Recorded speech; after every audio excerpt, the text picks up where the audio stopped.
Brothers, sisters, all around just moto enthusiasts, what the hell is going on?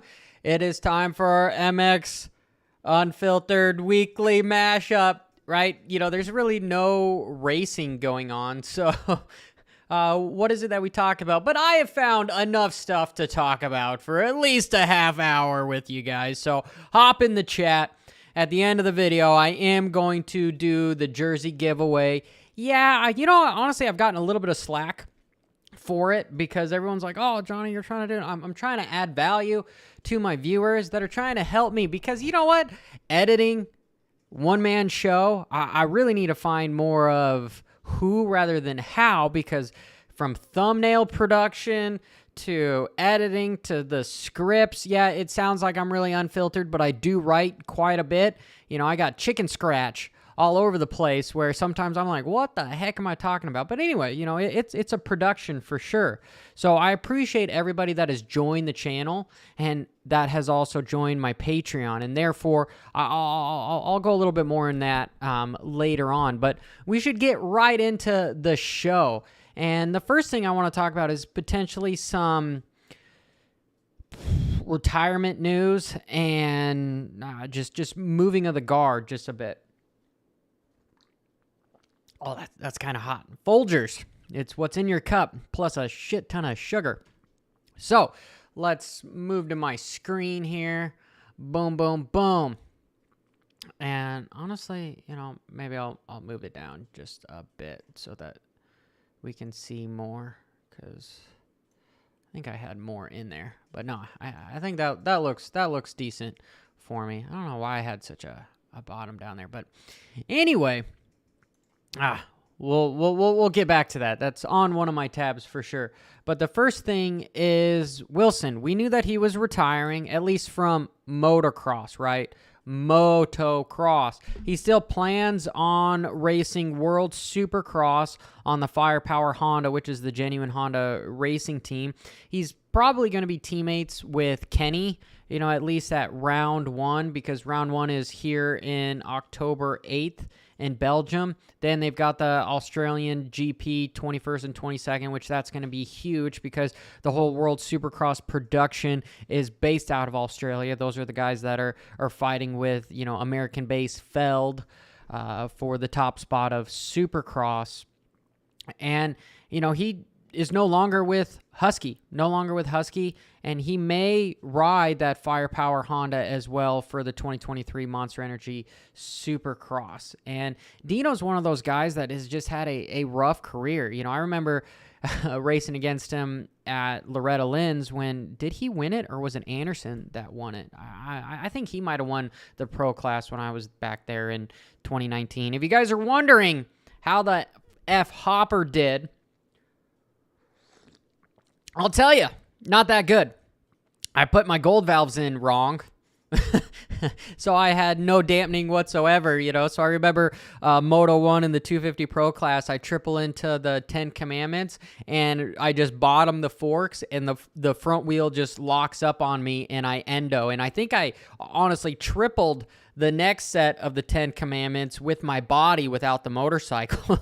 It was a rough time, but my results were not very good. I was like 31st and like 36th. Right, in 450 Pro and 250 Pro, but got my pro license, right? Yeah, go. Heck yeah.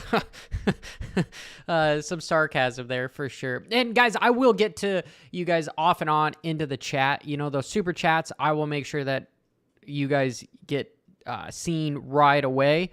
But it's a bummer.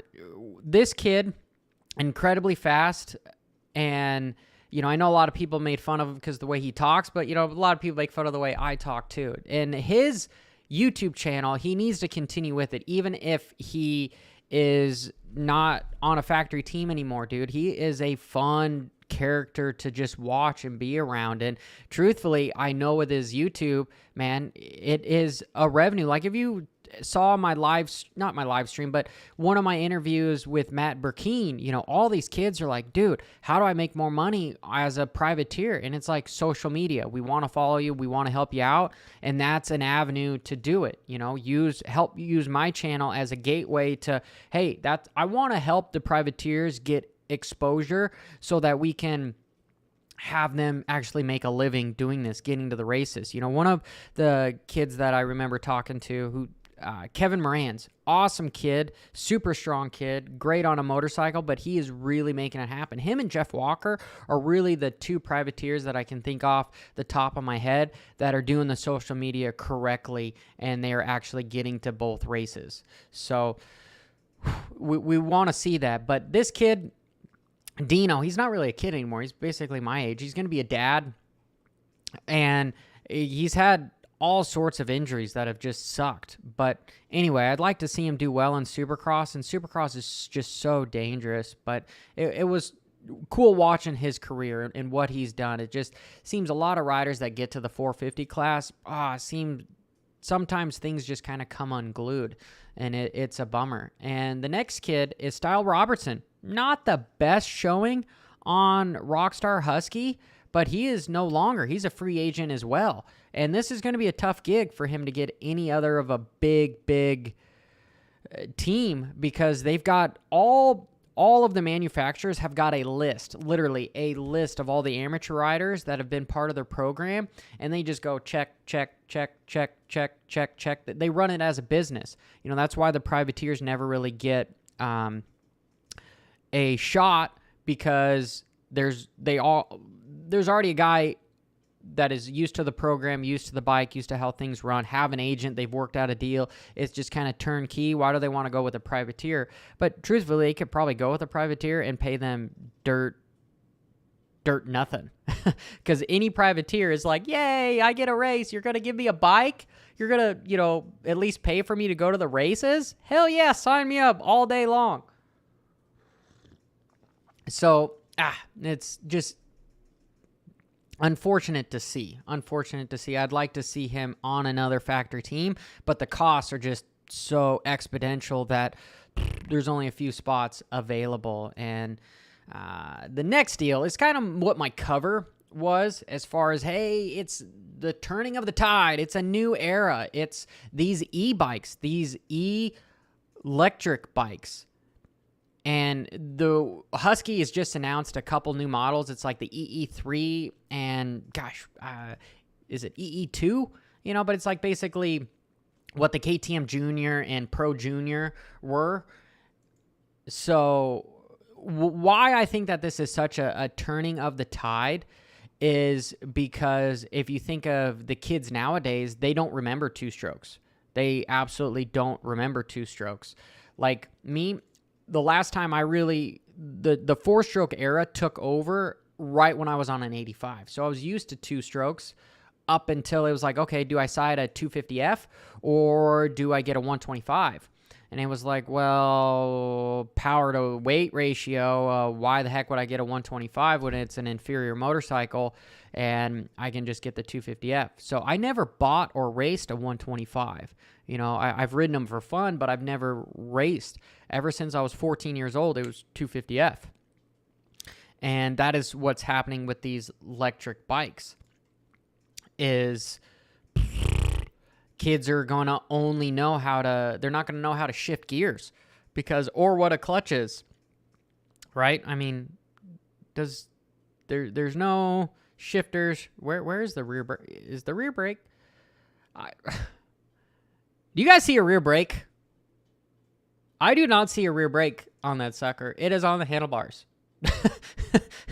Is that really what the e-bikes are going to change things to? Is the brakes both on the handlebars like a mountain bike? Oh my God, I didn't even think of that. I knew that the clutch was going to go away and the shifter was going to go away, but I still thought that you'd still have a rear brake on the bottom. And that is really, really interesting. I don't see a rear brake, and I don't remember on the Alta or not if it had the rear brake. I think it did have the rear brake on that side, but it's semantics, right? That is weird. That is just freaking weird.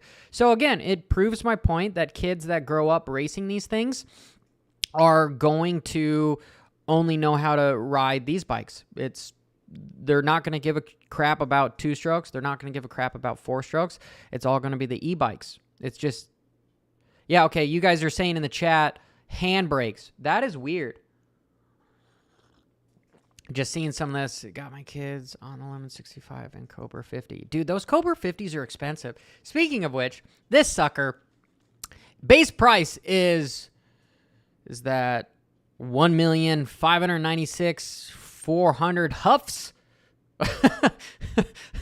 I think I still have my VPN on for trading cryptocurrency. So what the heck is that? So I had to convert it into USD. It's damn near a $4,000 motorcycle for a 50, right? Okay, you guys are saying that the rear brake is on the right side of the bike. No, the front brake should be on the right side. Dude, okay, how many people ride mountain bikes where the first thing I do on my road bike or mountain bike is I swap the brakes. I swap the brakes so that the front brake is on the right-hand side. That's just how it should be. It should never be changed ever. But if what you guys is saying is correct, is that the rear brake is on the right-hand side, so you're going to have the rear brake and the throttle. I don't know how I feel about that. I absolutely don't know how I feel about that. So that is very, very, very interesting here. Dun, dun, dun. And that's just the changing. I got, my phone is going off in the background, but I will get it later. Front left. That's crazy. Okay, you guys are saying the new Stasic 20-inch is $5K. Oh my God. Okay, well then for that, this is a better deal than the Stasics. I feel that would be more cost effective, is to have one of these little Huskies. And I like Huskies. I like the dogs. I like the bikes. So really the only advantage is going to be there's easier for factory dad there to not have to work on the motorcycle because there's less internal pieces parts. But then also this kind of changes the whole industry, because where's the pipe? What is FMF going to do? Are they going to start becoming a technology company and making batteries? Like what kind of upgrades can e-bikes have, right? Of the moving pieces parts. Are they just going to have like the lithium super battery, and almost like if you've ever gone to the RC track, that kind of thing? Yeah, interesting. But continue to let me know in the chat what you guys think. It's just weird. It's just weird. But okay, I will say this. I am for this, because if you guys watched my interview with Matt Burkeen, he was a rider where he was like, dude, it's dangerous for me to work on my own bike. You know what? And I feel the same way. Since my father passed away, I kind of was like, what the hell do I do? because my dad worked on my bike for 26 years. And it's dangerous for me to start doing a top end, and it's expensive for me to just go to a bike shop to get maintenance done on it. It's incredibly expensive. That's where he said most of his money went. It went to paying somebody labor, not just parts, but labor to do the stuff for racing. And this kind of takes that out. That's why I'm the most excited about the e-bikes. Is you could go do some more mountain bike trails, but there's probably going to be some legislation that says you can't do that anymore. They have to be at the motocross track only anyway, which it sucks. But less moving parts means less parts to break, dude, because I've had 12 surgeries, and I do know that at least half of them have been because of a mechanical error, not my own error, which is scary because it's like, even my ending career deal, right, where I broke my tib and fib in 4 or 5 places, and I broke my femur in 3, and almost tore off my hand, that was a mechanical issue with the quick throttle that I had put on there. I put it on there too tight, but I guess anyway, I didn't have a mechanic. Whatever. Next thing I wanted to talk about is the Red Bull Imagination, dude. And this guy, Tyler Behrman, oh my God, I'm trying not to get demonetized, but his freaking run, yeah, even though Axel won, we all know that Axel is basically going to win everything because he can do the freestyle tricks, and he's got the balls that Tyler has. He'll do it here in just a second, but this first jump, I can't imagine the just sheer force on the body, and not to mention just the body, but the wheels and the rims. We saw the Larocco's Leap deal of the Estonian rider, like this jump right here. That right there is already massive. But then that sucker, and watching him doing that, and dude, that was effing nuts. Absolutely nuts. Hey, Joe, appreciate it, man. Thanks for joining the posse. Okay, but who is the MX of? I'm going on a tangent here against the grain of what I do. No. MS Nation crash. This guy right here. Boom. He broke his femur. This Estonian rider, I believe it's Tavakik. I can't pronounce his name, but look at his rear wheel. Here in a second. Look at his rear wheel. Larocco's Leap is a massive freaking jump, but okay, look at that rear wheel. That rear wheel is effed. Absolutely effed.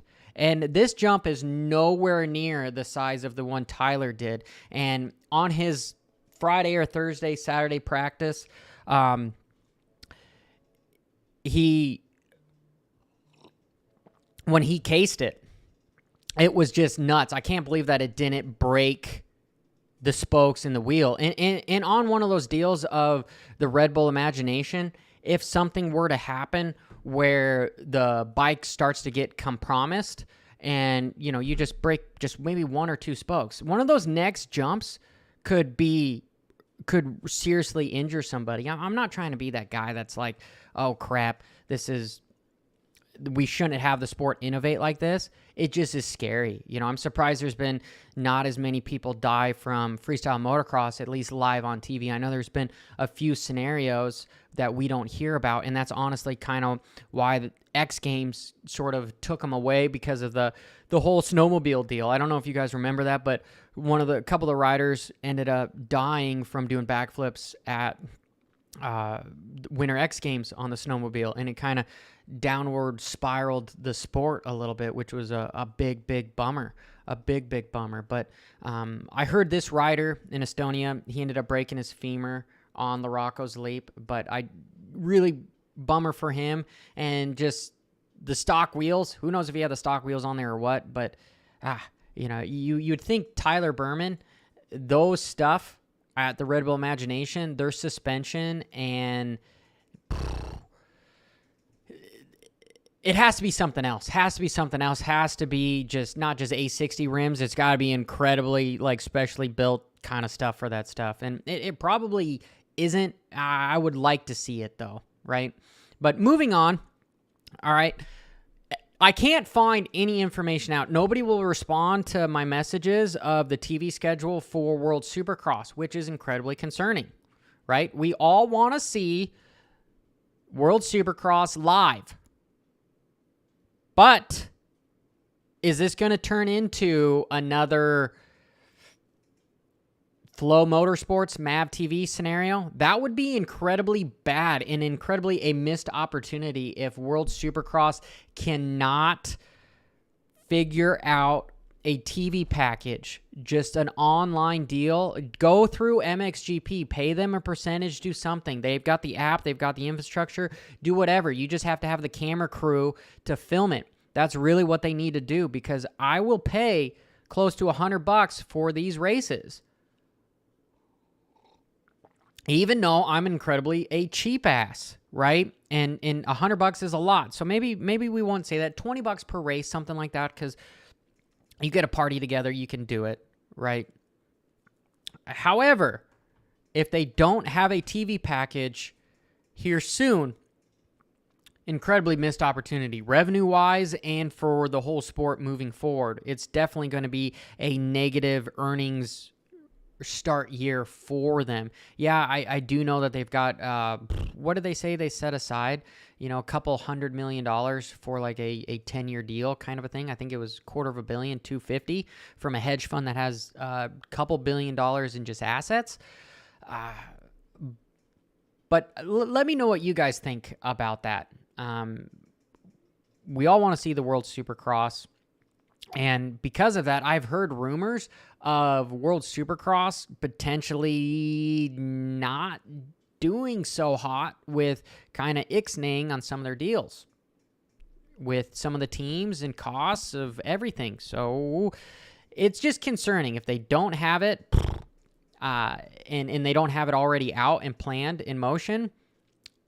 You can't have that stuff so last minute. So that's unfortunate. Did you guys know that there is a World Trials designations? I did not know that. You know, I'm big into motorcycle racing, but I did not know that. Trials is one of those things where it's almost like the four-wheeler, right? Where riders just, they kind of feel like, oh, that's a trials guy, but really these guys are badasses at, you know, under 5 miles an hour. Because they can't do some of the stuff. They can't jump LaRocco's leap, but we can't sit there and stay in a seated position, not moving anywhere for longer than 30 seconds. But anyway, I believe Spain ended up winning there in Italy because it was this past weekend as well. And Italy finished second. USA kind of had some issues. But these guys do some pretty gnarly things. And I couldn't find really any information on the 2022 trial. That was insane. And Trials has actually been helping out Endurocross a bunch. I know I did one Endurocross and I absolutely hated it because every time I went into the Matrix or something, I ended up endoing, and it was incredibly disappointing. But I had Arena Cross suspension on, which sucked, and everybody around the pits. Okay, this sucked. So the one pro race I did in Endurocross, they had a good pro purse to it. I got like every hole shot because I was being a dick moving over because I knew I could start. But then after that, I kept falling down. And I kept asking people what their setup was moving forward. Do they have less pressure in their tires? Do they have, you know, what's going on? What's their spring rate? What are they doing? And nobody would tell anybody. Everyone would tell me they would tell me wrong information. And they would just laugh at me. And it sucked. It absolutely sucked. And truthfully, when I was racing Arena Cross, that even silly questions that I had, I would ask about just guys that had the same bike as me, like how much chain sag do you have? What do you do? And they were telling me like, oh, no chain sag whatsoever. Like you got to have that sucker tight as possible. And I'm just sitting here like, dude, you guys are freaking sabotaging people. It was stupid. And that's the whole deal with the sport being egotistical. It's a bummer because you should be able to build each other up, because even though you're helping somebody else out, you can learn from that as well. Like Shamrock, who is a UFC Hall of Famer, he says that a man needs 3 things in life. He needs somebody to compare to, somebody that's on the same level as him so that they can push each other, somebody to aspire to be, somebody that's in a better position to them, somebody that you'd want to switch places with, and then third, you need somebody to teach. You need a mentor, somebody, and that would be fulfilling as far as a man, and that's just in life in general, whether it's a sport or whatever. That's just how it should work, and sometimes that's not how it works in life. All right, I'm sending an email here. All right, moving on to what else do I have here? Truthfully, that's pretty much all I had for today. I will go in the chat a little bit, but first, I know I said I was giving away a jersey, so let's give away a jersey. And this is what I was doing for my members, and I was also doing it for my Patreon supporters. My Patreons, they are entered in 3 times because of just the amount of money that they are spending every month, at $10 a month. And then my channel members, depending upon if you're the privateer factory, it's 1 to 2, because it wasn't fair for me to have somebody that is paying quite a bit less to have the same amount of chances to win the jersey. So that's why I've got 43 entries in here when I really only have like 17. So let's do this. Let's randomly pick the winner. Dun dun dun. I need like a Kevin Decker. Congratulations, buddy. I'm going to contact you, and if I don't have your contact information from Patreon, send me a message on Instagram. I will look at my membership stuff, but it doesn't give me a whole lot of info as far as like a way to contact you. So message me on Instagram, and I'll figure out how I can FedEx this jersey to you, and I will have more deals coming in the future. We'll be giving away more stuff. And I sincerely appreciate everybody that has joined the channel, because the channel memberships, right, have helped out a bunch. We get sweet ass emojis. We've got JD and Bop Nose in there. You get the sweet little deals there. And then my Patreons, I sometimes release videos a day or so before, a few hours before, right? It's what I can come up with, and I put a lot of my race notes and everything in there, and we all banter. If I get 100 members, I'm going to start doing a monthly get together where we just do a private chat and we can shoot the shit, just bench race kind of a thing. But hey, Kevin Decker, congratulations, my friend. Again, send me that message, and I'm going to leave the last few minutes here, and I'm going to go through some of the comments, and dun dun dun. Excited for World Supercross here. So dude, your name, the eat poop, dude, so many times when you send messages in the chat, I have to show them because it automatically hides them, because I don't think you're being super disrespectful, but apparently YouTube is blocking a bunch of the comments.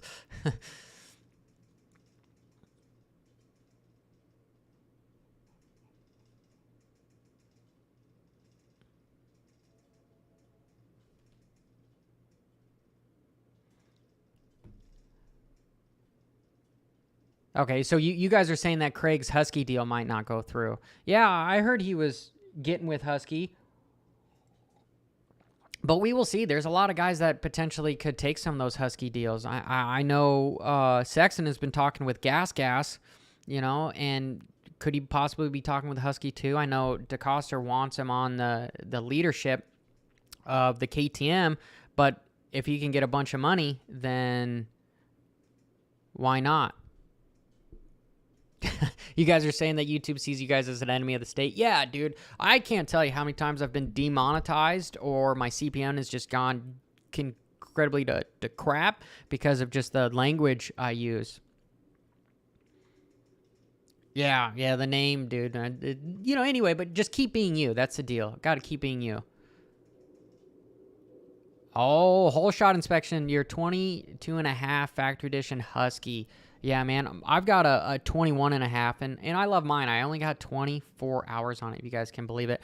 I'm thinking about maybe with some friends racing the Arizona Open here, but I don't know. I don't know, guys. I don't know. We'll see. Yes, Kenny would be a good pick for Husky. Absolutely. Kenny would be a sweet pick, and that would be a good move for him to continue to be on a factory team. And Kenny in white, I think he'd look good in white. White bike, everything. It'd be great. Man, you guys are saying that YouTube is blocking a bunch of stuff. Dude, it's tough. In like my crypto channel, oh my God, the spam that happens on there is just, you can't believe it. You guys are asking if there's any inside info on Roxon. I don't have. I've got some messages of speculation that I don't want to say anything because I don't know if there's any merit to it. Yes, I kind of make fun of the news and add a different kind of spin to it, but I also want to make sure that it's sort of in the realm of possibilities. Oh, you guys are saying let's do the press kit Endurocross. Dude, I hate Endurocross. That crap. Okay. Not that I'm itching on anybody, but this was a while ago, guys, because it's, again, when stuff ended for me, right? It was 2017. I was 26 years old. I am 32 now. It's taken me a long time to get back to walking and doing stuff. But, and I still have nerve damage in my foot where I actually, the e-bike will help, because I can't use my rear brake because I can't move my foot. Anyway, back when I was trying some different stuff, because I really liked actual enduro racing, which was a couple hours long, because that's just what my body type is. I like to keep my heart rate, I'm like an 80% guy that doesn't like to go 100%, but I can go a lot longer, just chugging along. So 2-hour racing were kind of my gig, and I should have done more of that, but it was more popular for motocross and stuff. So anyway, I kept trying that. But Endurocross, the few times that I've tried it, my wife was like, Johnny, that is the least sexy thing I've ever seen you do because all you did was just crash. And I ended up bending my bars, my pipe, even my foot pegs. It was so bad. It cost way more to race an Endurocross and anything that it was just a bummer. Just big bummer. The purge of the replies in the comment section is unacceptable. I don't get that, Fred. I don't get it. Dun, dun, dun. Yep. Dino is done with Husky. Yeah, YouTube is incredibly centralized.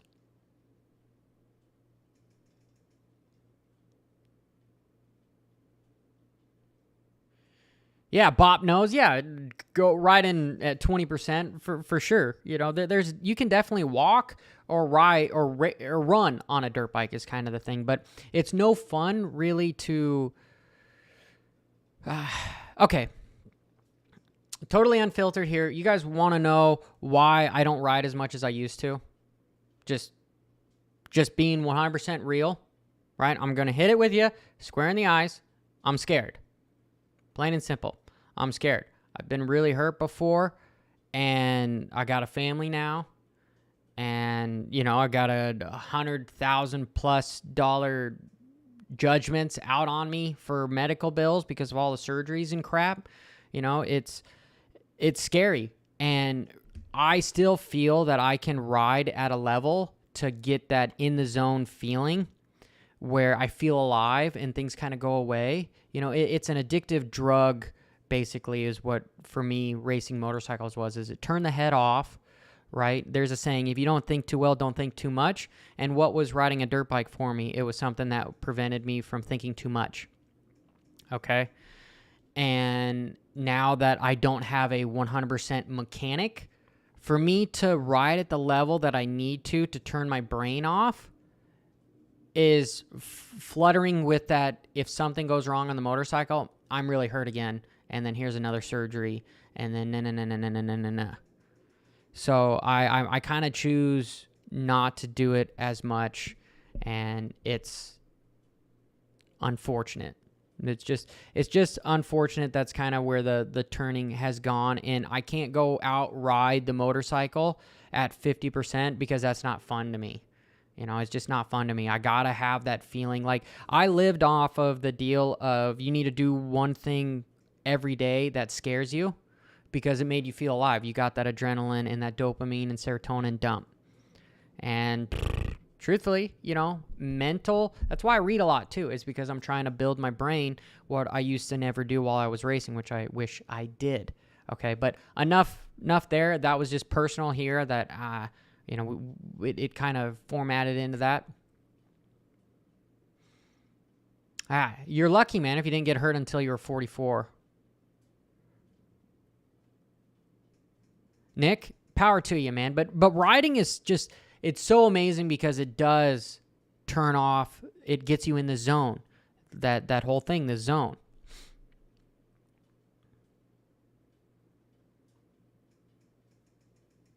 You guys are saying what I race against if there was a slower class, you know, 100 air-cooled 4-strokes. Sometimes you can get more injured on, you know, a slower bike because you can push it harder.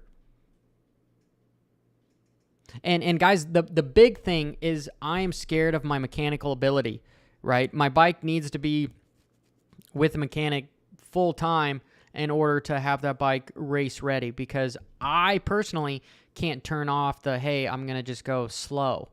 You know, I know that about myself. And that's why I'm kind of pumped for the e-bikes is because I feel like I can ride more and have my brain kind of turn. Like, really, truthfully, what I need to get into is I need to get into more bicycles. Again, I've got my road bike, but I sold my mountain bike a while ago, and I need to get my mountain bike back because I can effing take care of a mountain bike.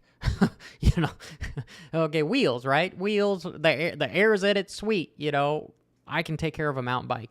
But the majority of the times that I've been injured have been from a mechanical failure. I remember one time I had my front caliper actually unbolt and slide through the spokes mid-air. Didn't lock up the front wheel until I was going into the next corner, and I'm like, I don't have a front brake, and I just hear this D, and I look down at my bike, and my front brake caliper is on the wrong side. And I'm like, well, how the fuck did that happen? You know? But then there's also been lots of really scary shit that has happened with bikes blowing up and yeah, which have hurt me. And it's been unfortunate where it could have been avoided if it wasn't a mechanical thing. But again, everything kind of happens for a reason. You know, you learn from the experiences. Dun, dun, dun. Okay?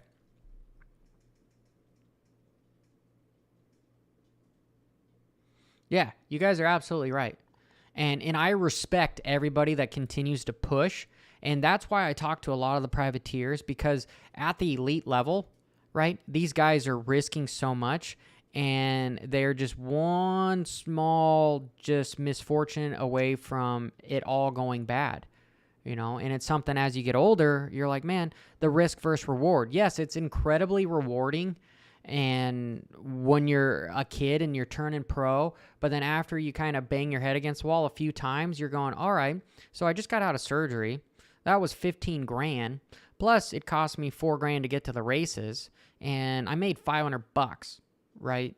So the financial reasoning turns it into, okay, I need to kind of figure out what the heck I'm going to do here. But that's not for everybody. There's a thing called the exception and the rule, right? There's a lot of the factory guys that are the exceptions. They're not the rules. But for every factory guy, there's 1,000 kids there that potentially could have had the same opportunity, just with a little bit of misfortune. Like, look at Roxon. Do we think Roxon would have been a multi-time Supercross champion if he didn't mess up both of his wrists? Oh, hell yeah. One little mistake, boom. He had the mental fortitude and the toughness to get back and to get back on the podium and win races, and that's not good enough for him because he wants to win the championship. But in hindsight, he's very lucky to even be riding a motorcycle again. And then like Dino with his shit that happened with his ass. Like he got stabbed with his foot peg, and what happened before, I believe it was at the Monster Cup a couple years ago, him endoing into stuff. Like he's had so many, and was he the one that messed up his pelvis? Or, dude, it's just these guys, those injuries, there's a saying that, hey, you always get up because you'll get stronger. Sometimes, especially in motorcycle racing, you physically can't get up anymore, and you can't be as strong as what you were just physically, right? That's the side of the sport that's a bummer that nobody talks about. Yeah.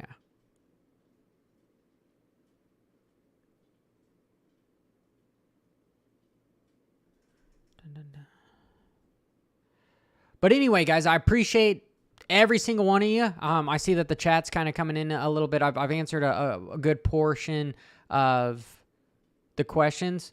But hey, guys, I'm going to let you go. This time next week, I will be available as well, and we'll have more stuff to talk about. So if you guys want to, let's brop it out, and we'll go about our day. Everyone have a wonderful weekend. Go out there, do something fun, embrace the present moment, because that's what we need to do is, hey, just...